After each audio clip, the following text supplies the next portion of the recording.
এখন আমি যদি একটু সামারাইজ করি তাহলে ব্যাপারটা দাঁড়াচ্ছে আমাকে কল দিতে হবে সুপার ক্লাসের স্টার্টকে, যে কোনো মূল্য। ঠিক আছে। এখন আমরা বলতেছি এই স্টার্ট হচ্ছে একটা ফ্রড স্টার্ট, কিন্তু সবসময় যে ফ্রড স্টার্ট হবে তা তো না, আসলেই তো তার এজেন্ট থাকতে পারে। তাহলে এই স্টার্টকে আমরা চাইলে তার এজেন্ট হিসেবে কাজ করাইতে পারি। লাইক এখানে একটা প্রিন্ট দিব।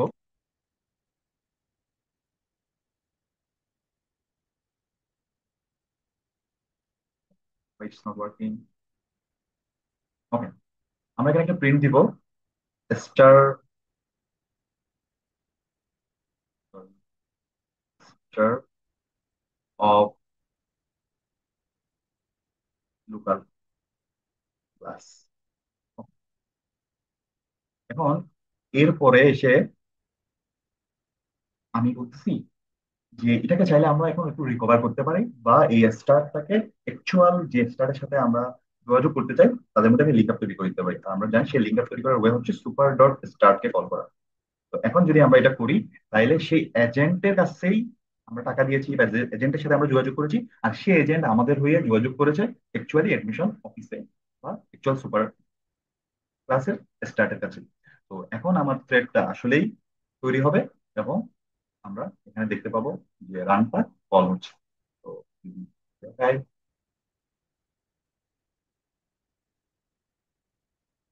Start of local class thread name thread zero. Okay, তো আমরা চাইলে এখানে এটার নামটা চেঞ্জ করে ফেলতে পারি।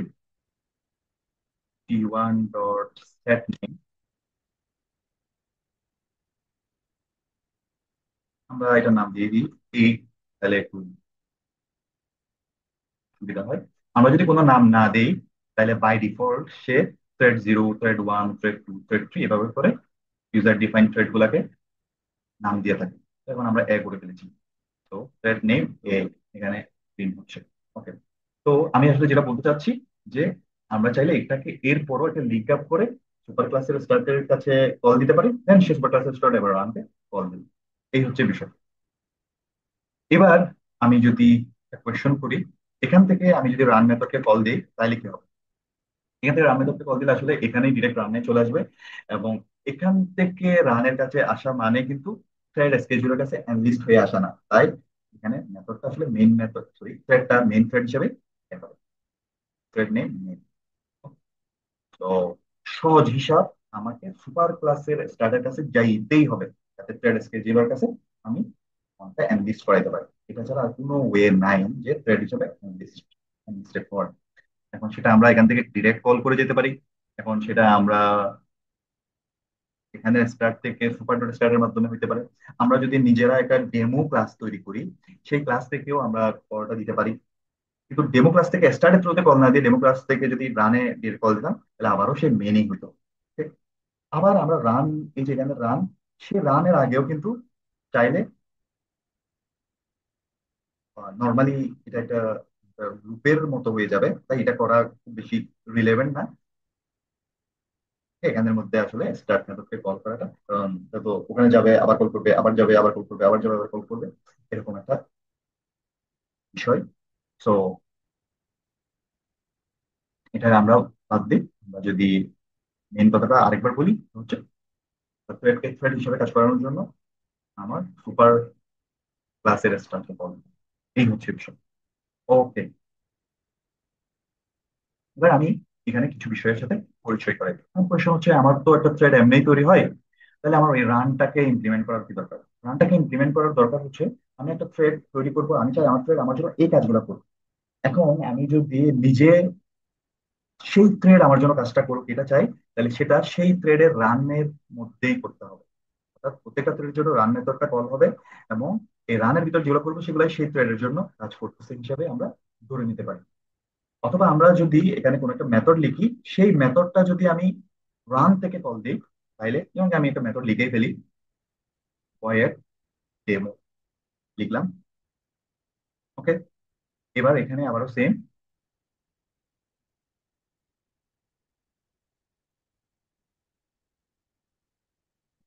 থ্রেড, আমি যদি এখানে একটু থ্রেড নেম না লিখে ইনসাইট ডেমো লিখলাম, তারপর থ্রেডের নামটা। ওকে,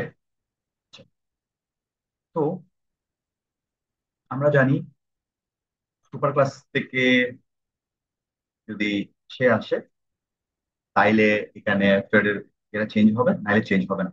এই অবস্থায় যদি আমি আরেকবার রান করি, তাহলে যেটা হবে,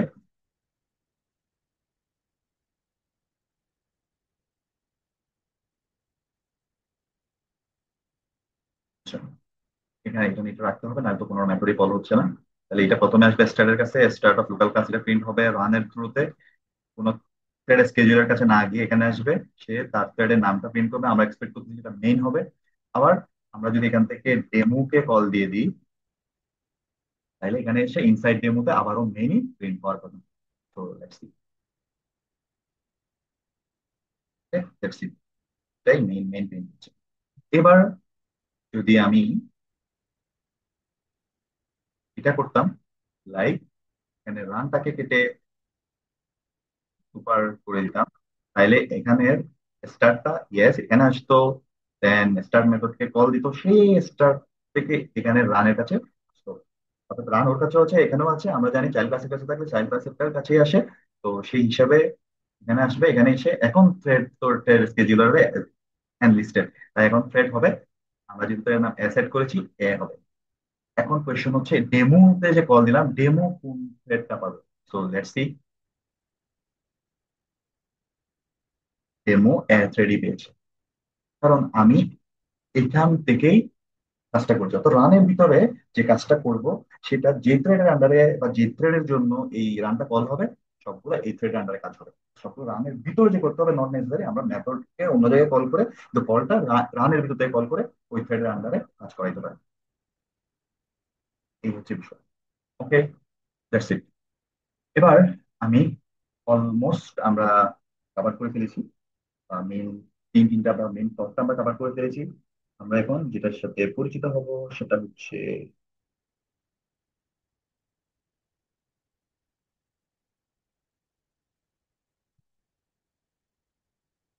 কিছু যে মেথড গুলো আমরা শুরুতে দেখেছি, সেই মেথড গুলোর সাথে আমরা পরিচিত। তো আমরা যদি একটা মেথড যেটা চিন্তা করি,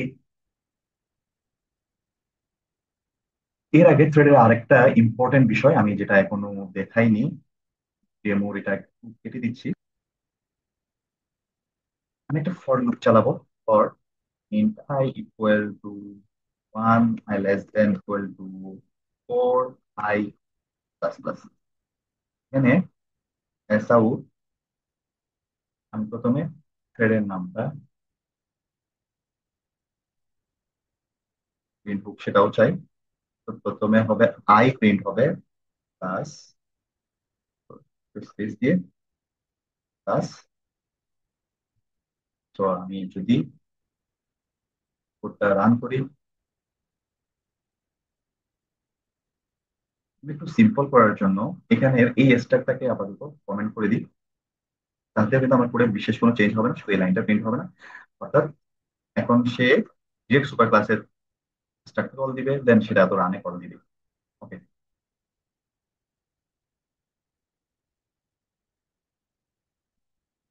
1 A 2 A 3 A 4 A, ওকে, কোনো সমস্যা নেই। এবার আমি আরেকটা স্টেপ তৈরি করতে চাই, এটার নাম দিব বি, দিব। স্টার্ট না করলে এটাও কাজ করবে না, এবং টি2 ডট সেট নেম, টি2 ডট স্টার্ট, দুইটা থ্রেডকে আমরা স্টার্ট করে দিয়েছি। এবার যদি কোডটা রান করি, দুইটা থ্রেডে রানকে কল দিবে। আমরা যদি একটু আউটপুটটা বোঝার চেষ্টা করি, এ বি বি বি, আমরা আউট আরেকবার বোঝার চেষ্টা করি। প্রথমে বি চলে এসেছে, তিনবার এ, চারবার এ, তারপর বি বি। ওকে, আর thread name B, thread name A. Okay, সেগুলো এভাবে একটু র্যান্ডম হয়ে গেছে। আমি যদি আবার প্রিন্ট করি, এবার আবার সিরিয়ালটা মেনটেন হয়েছে। আবার যদি প্রিন্ট করি, সিরিয়াল ব্রেক হয়ে গেছে। ঠিক আছে, তবে আমরা খেয়াল করছি যে 1 2 3 4 সিরিয়ালটা মেনটেন না করলেও সে 1 থেকে 4 পর্যন্ত ভ্যালুগুলা, এবং প্রত্যেকটার জন্য এ, বি এর জন্য এ, তিনের জন্য এ, চারের জন্য এ, সেটা কিন্তু করছে। সেম ভাবে বিও চারটার জন্য করছে, এবং থ্রেড নেম, এই যে রানের ভিতরে যে শুরুতে এটা আছে, সেটাও করছে। এটা আপাতত আমরা কেটে দিই, যেহেতু আমরা নিচে থেকে বুঝতে পারবো যে আমার থ্রেডটা কি। তো তার মানে এখান থেকে আমরা যেটা বুঝলাম, এই রিসোর্সটাকে কখন পাবে সেটা আমরা কন্ট্রোল করতে পারি না। এটা থ্রেড স্কেজিউলার নিজে কন্ট্রোল করে, ঠিক আছে, যে কোনো কিছু হতে পারে। তবে আমরা কন্ট্রোল করার বেশ কিছু ওয়ে আছে। সেটা হচ্ছে আমরা চাইলে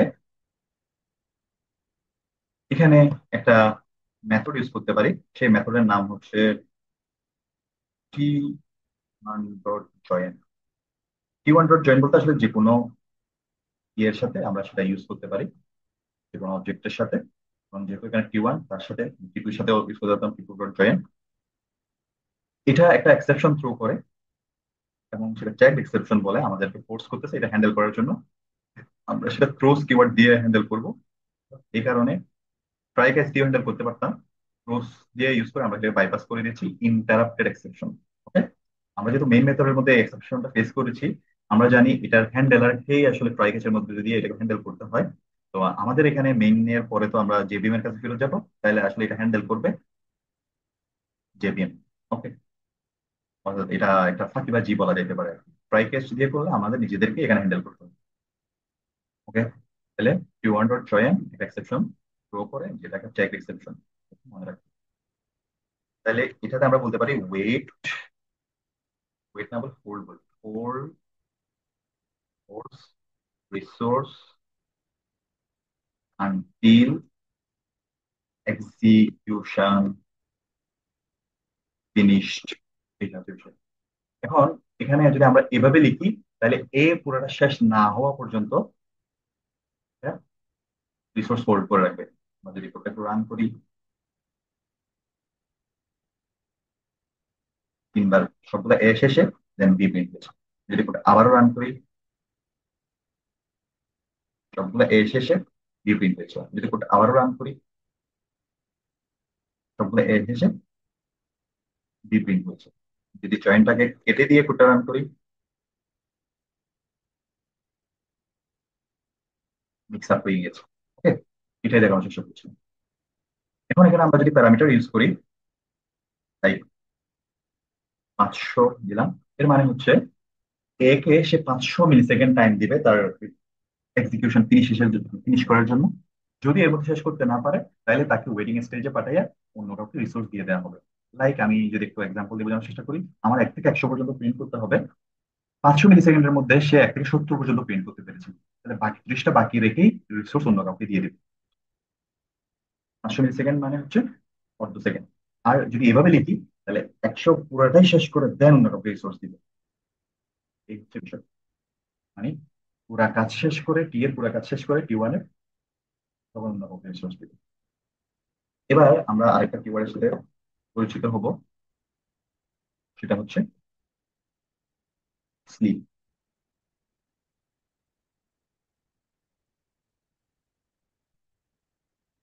তো আমরা স্লিপটা বোঝার সুবিধাতে এখানে যদি লিখি,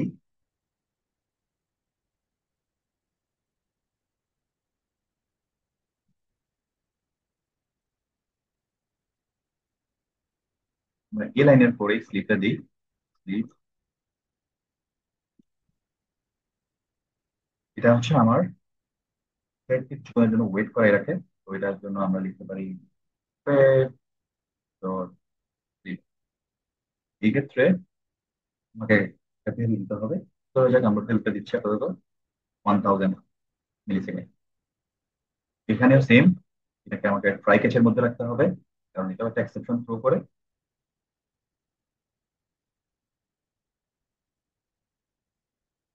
এখানে সে আমাকে কি চেঞ্জ করেছে আমি যদি একটু চেষ্টা করি।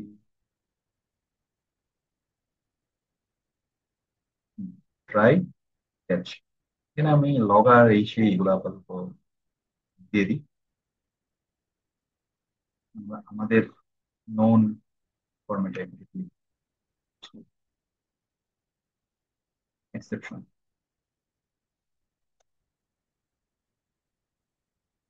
ট্রাই, এতে কোনো সমস্যা না।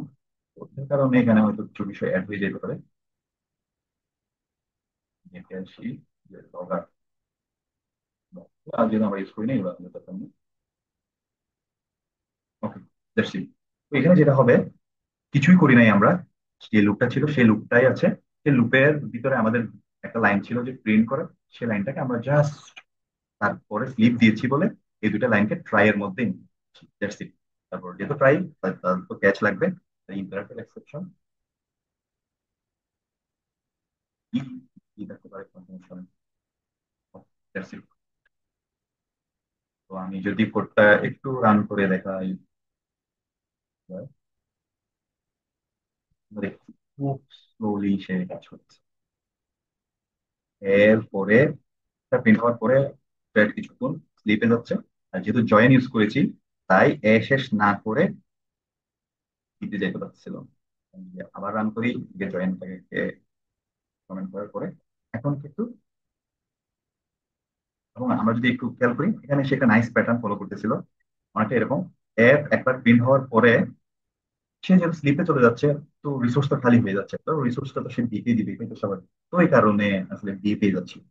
আমরা যদি এখানে টাইমটা আরো কমাই দিতাম, তাহলে তখন হয়তো এরকম হইতে পারতো যে বি পাচ্ছে না, এ স্লিপে যাচ্ছে, খুব দ্রুত আবারও ফেরত আসতেছে, যেটা বি ফেরত আসার আগে বা বি রিসোর্স পাওয়ার আগেই এ আবার ফেরত চলে আসতেছিল, এরকম হইতে পারে। তো এখানে টাইমটা বাড়াই দিলে আমরা পার্থক্যটা ভালো মতো দেখতে পারবো, এবং সাথে আহ, যে একজনের পর একজন রিসোর্স ইউজ করতে দেওয়ার সুযোগ পাবো।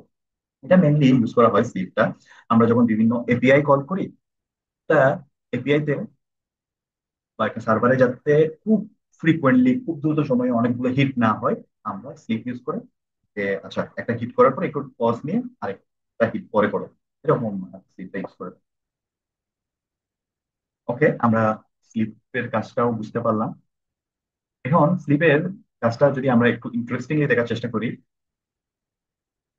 যেমন আমরা জয়েনের মধ্যে তাকে টাইম দিলাম কথার কথা 500 500 মিলি সেকেন্ড, আর আমি তাকে স্লিপ করতে বললাম কথার কথা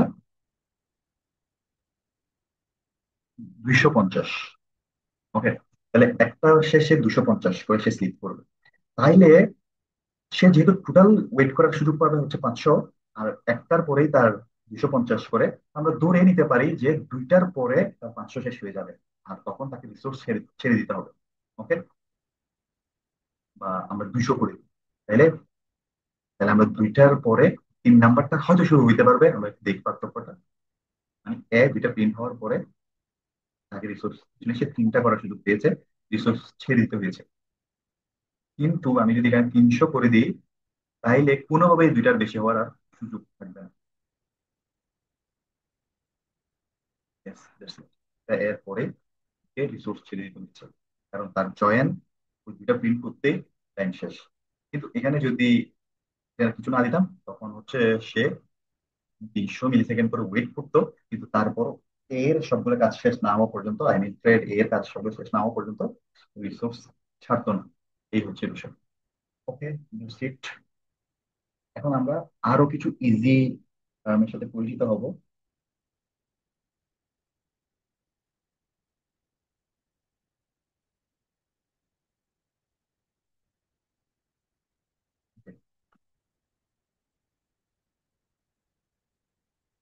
আমরা চাইলে এখানে একটা ডিফারেন্ট টাইপের থ্রেড ক্রিয়েট করতে পারি।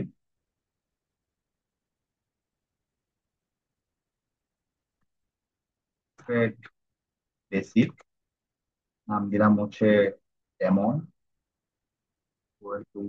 New thread. অলমোস্ট ক্রিয়েশনটা আমাদের মতোই, মানে নর্মাল থ্রেডের মতোই। এটার নাম দিয়ে দিই এমন dot set name equal to কেমন থ্রেড দিয়ে দিই।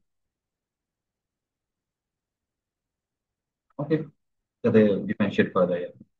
এখন ডেমন থ্রেড, আমরা যদি এটাকে ডেমন ডট স্টার কল দিয়ে দিই, তাহলে এটা এক্স্যাক্টলি আমরা যে normal thread A, thread B, user thread create করেছি এগুলোর মতোই হয়ে যাবে, কোনো পার্থক্য থাকবে না, শুধু নাম সর্বস্ব একটা পার্থক্য থাকবে। এটা ডেমন থ্রেড হবে না। তো ডেমন থ্রেড হইতে হইলে আমার স্টার্ট করার আগেই তার স্পেশাল একটা কাজ করে আসতে হবে। এটা হচ্ছে daemon dot set demon,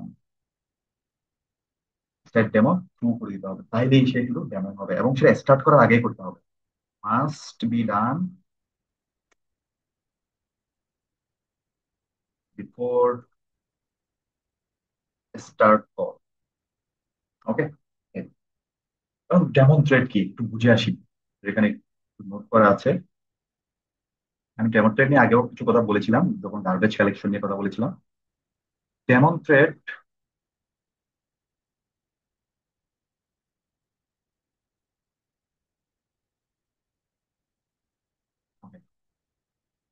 if all user threads finish but daemon threads are still running, the JVM will kill the daemon thread. হুম, আচ্ছা আচ্ছা, আমি এখানে যে নোটটা দেখতেছি, এটা আগে আমাকে কিছু কথা বলতে হবে। ডেমন থ্রেড হচ্ছে এমন একটা থ্রেড যেটা ব্যাকগ্রাউন্ড সার্ভিসের জন্য ইউজ করা হয়, অর্থাৎ সেটা ব্যাকগ্রাউন্ডে রান করে। ঠিক আছে, ব্যাকগ্রাউন্ডের কাজগুলো করার জন্য সেটা রান করে। তো এটার, এটাকে ব্যাকগ্রাউন্ড অ্যাসিস্ট্যান্ট বলতে পারি। ওকে, তো এটা কিছু প্রপার্টি আছে। যখন আমার এখানে তো তিনটা thread, thread A, thread B আর একটা ডেমন থ্রেড। থ্রেড এ এবং থ্রেড বি এর সাথে সে চলবে, ঠিক আছে, ব্যাকগ্রাউন্ডে। কিন্তু থ্রেড এ, থ্রেড বি শেষ, ডেমনের কাজ শেষ হয় না এখনো, কিন্তু জেবিএম আমার কোডকে এক্সিকিউট, এক্সিকিউশন ফিনিশ করে দিবে। কিন্তু এরকম যদি হইতো যে ডেমনের কাজ শেষ, বি এর কাজ এখনো বাকি, এর কাজও শেষ, কিন্তু জেবিএম বলতো যে না এখনো কাজ বাকি আছে, কোড রান করতে হবে। ঠিক আছে, এই হচ্ছে বিষয়। অর্থাৎ তার জন্য কোড বা আমার জেবিএম ওয়েট করে না, যতক্ষণ করে অন্যগুলো চলতেছে ততক্ষণ পর্যন্ত মধ্যে সে যদি চলে বা কোনো কাজ করতে পারে, করতে পারবে। ওকে, এটাই বলা হচ্ছিল। তারপর এটা কেন ইম্পর্টেন্ট, খুবই খুবই ইম্পর্টেন্ট। কোশ্চেন হতে পারে তাহলে এটাকে ডেমন করার কি দরকার, এটা আমরা নর্মাল থ্রেড হিসেবে ইউজ করলে তো হইতো। তো এটার আনসারটা এটা, without demonstrates background services like garbage collection. Garbage কালেকশনের যে বিষয়টা যেখানে আমরা ফাইনালাইজ মেথডকে কল করি, would keep JVM alive forever. এখন আমি যদি এটাকে ডেমনস্ট্রেট না করে সে এমনি নর্মাল থ্রেড করতাম, আর তার কাজ হচ্ছে যে আমার ব্যাকগ্রাউন্ড সার্ভিসের যে কাজগুলা, গার্বেজ কালেকশনকে কল করা, আহ, তারপর ফাইনালাইজ মেথডকে কল করা, এগুলা তো কখনো শেষ হবে এরকম কোনো প্রসেস না, রাইট? তার কাছে মনে হবে যে নাই, it's still runnable or there is something to do yet, এখনো কিছু করার আছে। তাহলে এই থ্রেডটা কখনো শেষ হবে না, আর থ্রেডটা কখনো শেষ না হলে প্রোগ্রামও কখনো এক্সিট হইতে পারবে না, অর্থাৎ নেভার এন্ডিং লুপে আমরা পড়ে যাবো। ঠিক আছে, জেভিএম কে ফর এভার অ্যালাইভ করে রাখবো। But marking daemon JVM ensures don't wait for this fine user work is done. এটার মাধ্যমে আমরা বলতে পারি ইউজার ওয়ার্ক ডান হয়ে গেলে ওকে ডান, এবার বেরিয়ে আসে, তোমার কাজ থাকুক বা না থাকুক, শেষ হয়ে গেল, শেষ না হলেও। এটাই। ওকে, তো ডেমনস্ট্রেট আসলে কিছুই না, একদম অ্যাজ ইউজুয়াল। এর মাধ্যমে আমরা রিপোর্টটা রান করি।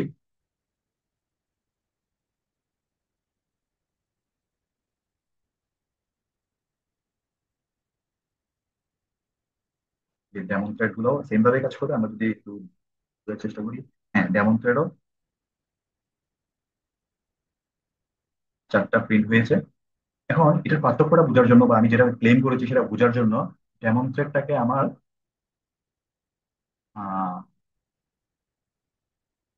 লাইক এখানে আছে, আমি T2 কে ডেমনস্ট্রেটের আগে নিয়ে যাই,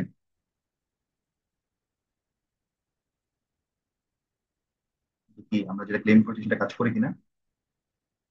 ওকে,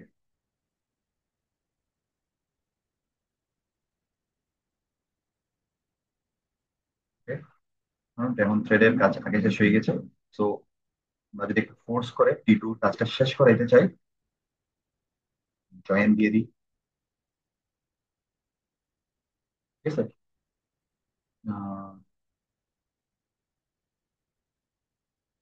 জয়েন 500, এটা দিয়ে একটু দেখি। এটা দিয়ে কাজ না হইলে আমরা একবারে ইয়েস, মোটামুটি মেবি বোঝাতে পেরেছি। হ্যাঁ ইয়েস, আমরা দেখি কয়টা প্রিন্ট হয়েছে, চারটা, ফুল জয়েন। আর বি এর ক্ষেত্রে আমরা জয়েনটা এমন ভাবে দিয়েছি যে সে 500 মিলি সেকেন্ড রিসোর্স পাবে। তাহলে বিও কিন্তু চারটা প্রিন্ট হয়েছে, কিন্তু যেমন প্রিন্ট হয়েছে তিনটা। ঠিক আছে, এটা আরো পার্থক্য, প্রিসাইজ পার্থক্য বোঝানোর জন্য আমরা চাইলে এটাকে প্যারামিটার লেস করে দিলে, তাহলে এ বি আগে আগে ফিনিশ হবে, ডেমন একটা সুযোগ পেয়েছে। ঠিক আছে, ডেমনের কাজ কিন্তু শেষ না, কিন্তু তারপরও যে বিএম এর এক্সিকিউশন শেষ হওয়ার আগে সে আসলে একটা চান্স পেয়ে গিয়েছে আর কি। That's it. তো আমরা মনে হয় ডেমন থ্রেডের পার্থক্যটা বোঝাতে পেরেছি।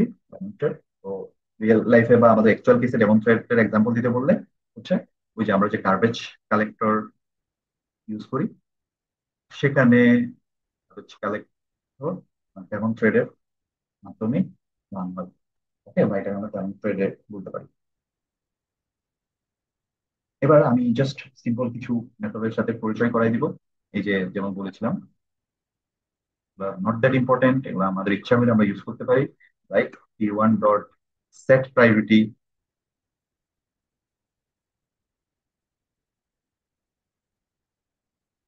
এখানে ম্যাক্স প্রায়োরিটি, মিন প্রায়োরিটি বলে আমরা ভ্যালু সেট করতে পারি, অর্থাৎ আপ টু 10। ম্যাক্স প্রায়োরিটি দিয়ে দিলে সে ভ্যালু 10 দিয়ে দিবে। আমরা নিজেরাও চাইলে 1 থেকে 10-এর মধ্যে যে কোনো ভ্যালু দিয়ে দিতে পারি।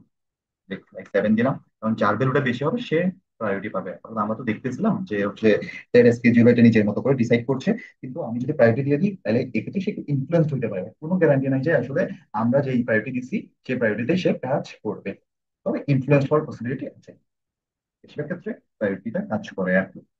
ওকে, তারপর এরপরে আমরা যদি আরেকটা মেথডের সাথে পরিচয় করে দিই, লাইক থ্রেড ডট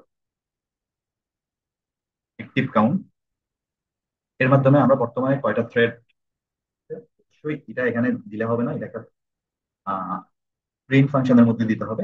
এখানে সে মার্ক করলো, ঠিক আছে, বা সেটা কোথায় জমা হলো। তো আমরা এটা একটা ফাংশনের মধ্যে সেভ করে, সরি, একটা ভেরিয়েবলের মধ্যে সেভ করে সেই ভেরিয়েবলকে বর্তমানে কয়টা থ্রেড অ্যাক্টিভ আছে সেটা দেখতে পারি। অর্থাৎ আমরা যদি কোনো থ্রেডের এক্সিকিউশন শেষ করে ফেলি, বা কোনো থ্রেডকে এখন ডেড করে ফেলি বা টার্মিনেটেড করে ফেলি, তাহলে তখন কয়টা থ্রেড অ্যাক্টিভ আছে এরকম আর কি। একটা থ্রেড সবসময় অ্যাক্টিভ থাকবে, সেটা হচ্ছে মেইন থ্রেড। তাহলে আমাদের এখানে কয়টা থ্রেড থাকবে টোটাল? 3টা থ্রেড ক্রিয়েট করেছি, একটা থ্রেড হচ্ছে মেইন থ্রেড, টোটাল 4টা থ্রেডের কথা সে বলবে। এই হচ্ছে বিষয়। তারপরে চাইলে আমরা আরো কিছু মেথড ব্যবহার করতে পারি। তাই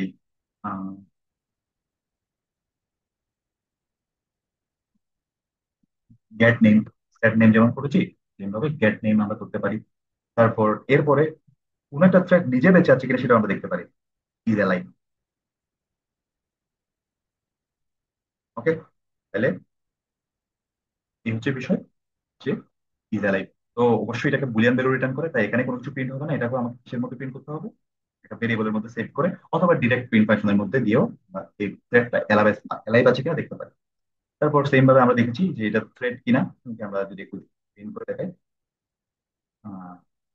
is daemon, p1 dot is daemon ইয়ে ছিল। তো এটার মাধ্যমে আমরা দেখতে পাবো যে এই থ্রেডটা ডেমন থ্রেড কিন্তু। এরকম আরো অনেকগুলা মেথড বা ফাংশনালিটি আছে, আমরা চাইলে সেগুলো ইউজ করতে পারি। So I think this is the very basic part of thread. এখন যদি আমি জাস্ট একটা ডিফারেন্ট বিষয়ের সাথে পরিচয় করাই দিই, আমরা বলেছিলাম আমরা থ্রেড ক্লাসকে এক্সটেন্ড করে যেমন ইউজ করতে পারি, আমরা রানেবল ইন্টারফেসকে ইমপ্লিমেন্ট করেও সেটা করতে পারি। কোনো কিছুই না, একদম same, same to same. Just যেটা করতে হবে, public class runnable implements runnable. রানেবলটা হচ্ছে ইন্টারফেসটা, এটা আমার বানানো নাম। আমি সেমভাবে মাই থ্রেড দিলেও হইতো, মাই রানেবল দেওয়া হয়েছে আর কি। তারপর পাবলিক স্ট্যাটিক ভয়েড মেইন এর ভিতরে জাস্ট একটু ডিফারেন্টলি কাজ করতে হবে। কেন ডিফারেন্টলি কাজ করতে হবে? এই ক্ষেত্রে my runnable p1 equal to new my runnable করলে ডিরেক্ট হবে না। ডিরেক্ট হবে না কেন? আমরা জানি মাই রানেবল এটা হচ্ছে ইন্টারফেস, রাইট? তো ইন্টারফেসের ভিতরে যে মেথড গুলা আছে, সেই মেথড গুলোতে তো কোনো ধরনের ইমপ্লিমেন্টেশন থাকার কথা না, রাইট? কিন্তু আমার তো দরকার, যদি আমি একে নর্মালি আগের প্রায় ক্লাসের সাথে তুলনা করি, তাহলে হওয়ার কথা হচ্ছিল আর ডট স্টার্ট। কিন্তু সেই স্টার্ট যেটা এখানের মধ্যে থাকবে, সেই স্টার্টের আবার কাজ কি? স্কেজুলারকে কল দেয়া, তারপর হচ্ছে রান মেথডকে কল দেয়া। এই ইমপ্লিমেন্টেশন তার ভিতরে থাকবে না, রাইট? এই যে এটা করতে পারবো না বলে আমরা এটাকে একটু ডিফারেন্ট ভাবে এটার যে অবজেক্টটা তৈরি করেছি, রেফারেন্স ভেরিয়েবলটা তৈরি করেছি, এখন আমরা থ্রেড ক্লাসের একটা নতুন অবজেক্ট তৈরি করবো। সেখানে প্যারামিটার আকারে পাস করে দিব আমার রানেবল ইন্টারফেসের সেই আর্কে। এখন আমার যে টিটা তৈরি হলো, এই টি বা T1টা এক্স্যাক্টলি আমরা আগে যেভাবে ট্রেড ক্লাসের সেগুলো ইউজ করেছি সেভাবেই 100% ইউজ করতে পারবো, কোনো সমস্যা নেই। Okay? বুঝছি, আশা করি কথা বোঝাতে পেরেছি। Thank you so much for your time and patience.